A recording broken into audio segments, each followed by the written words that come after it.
ಪಕ್ಷದ ಕಾರ್ಯಕರ್ತರಿದ್ದೀರಿ, ಪಕ್ಷದ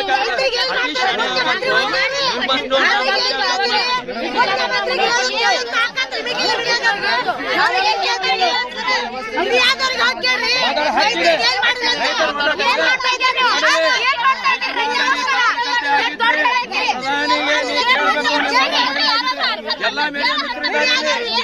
ಒಬ್ಬ ಪಕ್ಷದ ಗುಲಾಮಗಿರಿ ಮಾಡ್ತಕ್ಕಂಥವ್ರು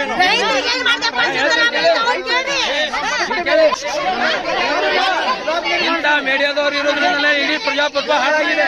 ಮೋದಿ ಮೀಡಿಯಾ, ಮೋದಿ ಗುಲಾಮಗಿರಿ ಮಾಡುವಂತ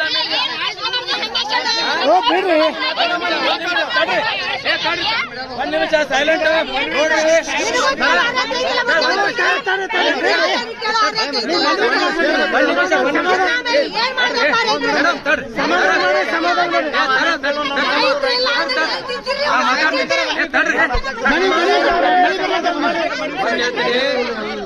ಕೇಳಿ ಒಬ್ಬ ನೋಡ್ರಿ, ಇವ್ರು ಯಾವ ಮೀಡಿಯಾದವರು ಅಲ್ಲ, ಮೋದಿ ಮೀಡಿಯಾ, ಮೋದಿ ಗುಲಾಮಗಿರಿ ಮಾಡ್ತಕ್ಕಂತ ಮೀಡಿಯಾ ನಿಂದು, ಮೋದಿ ಮೀಡಿಯಾ ನೀನು.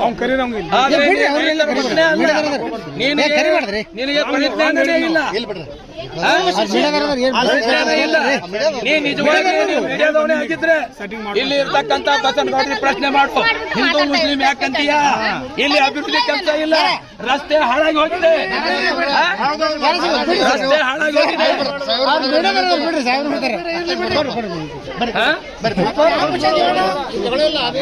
ಅಲ್ಲ, ಒಬ್ಬರ ಗುಲಾಮಗಿರಿ ಮಾಡ್ಲಿಕ್ಕೆ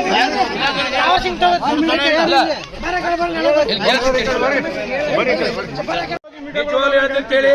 ಮೀಡಿಯಾ ಮಿತ್ರರಿಗೆ ದಯವಿಟ್ಟು ನಾನು ವಿನಂತಿ ಮಾಡಿ ಹೇಳ್ತಾ ಇದ್ದೀನಿ, ಒಂದ್ ನಿಮಿಷ ತಡ್ರಿ, ವಿನಂತಿ ಮಾಡಿ ಹೇಳ್ತಾ ಇದ್ದೀನಿ. ಮೀಡಿಯಾ ಅಂತಂದ್ರೆ ಇವತ್ತು ರಾಜ್ಯದಲ್ಲಿ ಪ್ರಮುಖವಾದಂತಹ ಒಂದು ಉದ್ದಿಮೆ. ಆದರೆ ಮೀಡಿಯಾ ಮಿತ್ರರು ಇವತ್ತು ರಾಜ್ಯದಲ್ಲಿ ರಾಜಕಾರಣಿಗಳು ಏನ್ ಮಾಡ್ತಿದ್ದಾರೆ, ಹಗಲು ಹರೋಡ್ನಲ್ಲಿ ಟಿವಿ ಮಾಧ್ಯಮದಲ್ಲಿ ಹೇಳ್ತಾರೆ, ಅವನು ಸಿಡಿ ಬಿಡುಗಡೆ ಮಾಡ್ತೀನಿ, ಇವನು ಸಿಡಿ ಬಿಡುಗಡೆ ಮಾಡ್ತಾರೆ. ನಿನ್ನ ಕರ್ತವ್ಯ ನಿಮ್ದು. ನೀವು ನಿಜವಾಗ್ಲೂ ಮೀಡಿಯಾ ಮಿತ್ರರೇ ಆಗಿದ್ರೆ ಆ ಸಿಡಿ ಏನಿದೆ ನೀವು ಬಹಿರಂಗವಾಗಿ ಹೊರಗೆ ಹಾಕು, ಕೋರ್ಟಿಗೆ ಬಾ. ಬರೇ ಮೀಡಿಯಾ ಪತ್ರಕರ್ತರ ಪ್ರಚಾರಕ್ಕೋಸ್ಕರ ಮಾಡೋದು ಬೇಡ. ಇವತ್ತು ಬಿಜಾಪುರದಲ್ಲಿ ಹಿಂದೂ ಮುಸ್ಲಿಂ ಇವು ಎರಡು ಬಿಟ್ರೆ ಅಕ್ಷರ ಇಲ್ಲ. ಇವತ್ತು ರಸ್ತೆ ಸುಧಾರಣೆ ಇಲ್ಲ, ಚರಂಡಿ ವ್ಯವಸ್ಥೆ ಇಲ್ಲ. ಇವತ್ತು ಬಡಜನರು ಕೂಲಿ ಕಾರ್ಮಿಕರು ಇವತ್ತು ನಿರ್ಗತಿಕರಾಗಿದ್ದಾರೆ, ಅವ್ರಿಗೆ ಮನೆ ಇಲ್ಲ, ಅದರ ಬಗ್ಗೆ ಮಾತಾಡುವಂತ ಯೋಗ್ಯತೆ ಇಲ್ಲ ಅಂದ್ರೆ ಮೀಡಿಯಾ ಮಿತ್ರರು ಇದು ಪತ್ರಿಕೆ ಬರೀದೇ ಬೇಡ.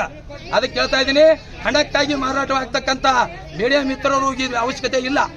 ಅದಕ್ಕೆ ಕೇಳ್ತಾ ಇದ್ದೀನಿ, ಒಬ್ಬನ ನಿಮ್ಮಂತ ಈ ಕೆಲವೊಂದು ಅವಿವೇಕಿ ಮೀಡಿಯಾ ಮಿತ್ರರು ಇರೋದ್ರಿಂದ, ಕೆಲವೊಬ್ರು ಇರೋದ್ರಿಂದ ಸಾಮಾನ್ಯ ಒಂದು ರೈತ ಸಂಘಟನೆ ಆಗಲಿ, ಸಣ್ಣ ಸಣ್ಣ ಪಕ್ಷಗಳಾಗಲಿ ನ್ಯಾಯಯುತವಾಗಿ ಹೋರಾಟ ಮಾಡಿದರೆ ಮೇಲೆ ಹೇಳಲಿಕ್ಕೆ ಕೊಡ್ತಿಲ್ಲ ಈ ಮೀಡಿಯಾ ಮಿತ್ರರು. ಕೆಲವೊಬ್ರು ಅಯೋಗ್ಯರು, ಅವನು ಅಯೋಗ್ಯನೇ. ಅದಕ್ಕೆ ನಾನು ರೈತ ಕುಲ ಅದೀನಿ, ರೈತರ ಮಗ ಅದೀನಿ, ರೈತ ಹೋರಾಟ ಮಾಡ್ತೀನಿ, ನನ್ನ ಹಕ್ಕಿದೆ. ಇವತ್ತು ಪ್ರಜಾಪ್ರಭುತ್ವದಲ್ಲಿ ಇವತ್ತು ಪ್ರಧಾನಿಗೆ ಕೇಳುವಂತ ಹಕ್ಕಿದೆ, ಮುಖ್ಯಮಂತ್ರಿಗೆ ಕೇಳುವಂತ ಹಕ್ಕಿದೆ. ಜನಸಾಮಾನ್ಯರಿಗೋಸ್ಕರ ನಾನು ತ್ಯಾಗ ಮಾಡ್ಲಿಕ್ಕೂ ಸಿದ್ಧ ಇದ್ದೀನಿ. ಅದಕ್ಕೆ ಮೀಡಿಯಾ ಮಿತ್ರರಲ್ಲಿ ನಾನು ವಿನಂತಿ ಮಾಡಿ ಕೇಳ್ಕೊತಾ ಇದ್ದೀನಿ, ಅದು ಒಂದು ಪತ್ರಿಕೆ ಒಂದು ಒಳ್ಳೆಯ ಉದ್ದೇಶಕ್ಕಾಗಿ, ರೈತರ ಕೆಲಸಕ್ಕಾಗಿ, ಅಭಿವೃದ್ಧಿ ಕೆಲಸಕ್ಕಾಗಿ ಹೋರಾಟ ಮಾಡ್ತಕ್ಕಂಥ ಯಾರೇ ಮುಖಂಡರಿರಲಿ ಅವರಿಗೆ ಸಾಥ್ ಕೊಡ್ತಕ್ಕಂಥ ಕೆಲಸ ಮಾಡಬೇಕು. ಅದಕ್ಕೆ ದಯವಿಟ್ಟು ನಿಮ್ಮಲ್ಲಿ ವಿನಂತಿ ಮಾಡಿ ಕೇಳ್ಕೊತಾ ಇದ್ದೀನಿ. ಇವತ್ತೇನು ಕೇಳಿದ್ರಲ್ಲ ಅದನ್ನ ಒಂದು ಹೊಸ ಪಕ್ಷ ಅಂತ ಮೊದಲೇ ಹೇಳಿದ್ದೀನಿ. ಅದಕ್ಕೆ ನಾವು ನ್ಯಾಷನಲ್ ಪ್ರೆಸಿಡೆಂಟು, ರಾಜ್ಯಾಧ್ಯಕ್ಷರು ಇದು ಮಾಡಿವಿ. ನಿಮಗೆ ಗೊತ್ತಿತ್ತಂದ್ರೆ ಅದು ಇದೆ ಅಂತ ಅನ್ನೋದು, ಅದು ವಿವೇಕ್ ಇದ್ದಂತ ಮೀಡಿಯಾದವರಾಗಿರ್ತಾರೆ, ಅವನು ಚಿಲ್ಲರೆ ಅವನು ತೋರಿಸುವಂಗಿಲ್ಲ. ಇದರಷ್ಟು ಬುದ್ಧಿ ನಮ್ಮತ್ತು ಸಾಕಷ್ಟಿದೆ. ಆದ್ರೆ ಆ ಬುದ್ಧಿಯನ್ನ ನಾನು ಜನಪರವಾಗಿ ಮಾತಾಡುದಿಲ್ಲ, ನನ್ನ ವೈಯಕ್ತಿಕವಾಗಿ ಮಾತಾಡೋಣ. ಅದಕ್ಕೆ ಹೇಳ್ತೀನಿ, ಮೀಡಿಯಾ ಮಿತ್ರರಲ್ಲಿ ವಿನಂತಿ ಮಾಡಿ, ನಾನು ಎಲ್ಲರೂ ಸಹೋದರರು, ಇಡೀ ದೇಶದಲ್ಲಿ ಇರತಕ್ಕಂತ ರೈತರ ಜೀವ ಕಷ್ಟ ಇದೆ, ಅವರಿಗೆ ಅನ್ಯಾಯ ಆಗ್ತಾ ಇದೆ, ಸರ್ಕಾರಗಳು ಸ್ಪಂದಿಸ್ತಾ ಇಲ್ಲ, ಕೇಂದ್ರದಲ್ಲಿ ಇರ್ತಕ್ಕಂಥ ನರೇಂದ್ರ ಮೋದಿ ಅವರು ರೈತರಿಗೆ ಮಾತಾಡ್ತಿಲ್ಲ. ಅದಕ್ಕೆ ನಾನು ಅವರಿಗೆ ಮಾತಾಡ್ಲಿಕ್ಕೆ ನನಗೆ ಹಕ್ಕಿದೆ, ಇವತ್ತು ನೇರವಾಗಿ ಮಾತಾಡ್ಲಿಕ್ಕೂ ಹಕ್ಕಿದೆ ನನಗೆ. ಯಾಕಂದ್ರೆ ನಾನು ಅನ್ನದಾತ, ನಾನು ಅನ್ನ ಕೊಟ್ರೆ ದೇಶ ಬದುಕ್ತೆ, ನಾನು ಅನ್ನ ಕೊಡ್ಲಿಲ್ಲ ದೇಶ ಬದುಕಲ್ಲ. ದೇಶ ಅನ್ನ ಇಲ್ಲ ಅಂದ್ರೆ ಏನ್ ಬದುಕ್ತೀರಾ? ಬಿಸ್ನೆಸ್ ಮಾಡಿ ವ್ಯಾಪಾರ, ಕಬ್ಬಣ ವ್ಯಾಪಾರ ಮಾಡಿ ಬದುಕ್ತೀರಿ? ರೈತರು, ರೈತ ಕುಲ ಹೆಮ್ಮೆ ಪುತ್ರ ರೈತ ಅಂದ್ರೆ ದೇಶಕ್ಕೆ ಅನ್ನ ನೀಡ್ತಕ್ಕಂಥ ರೈತ. 84 ಲಕ್ಷ ಕೋಟಿ ಜೀವರಾಶಿಗಳಿಗೆ ಅನ್ನ ನೀಡ್ತಕ್ಕಂಥ ರೈತರು ನಾವು.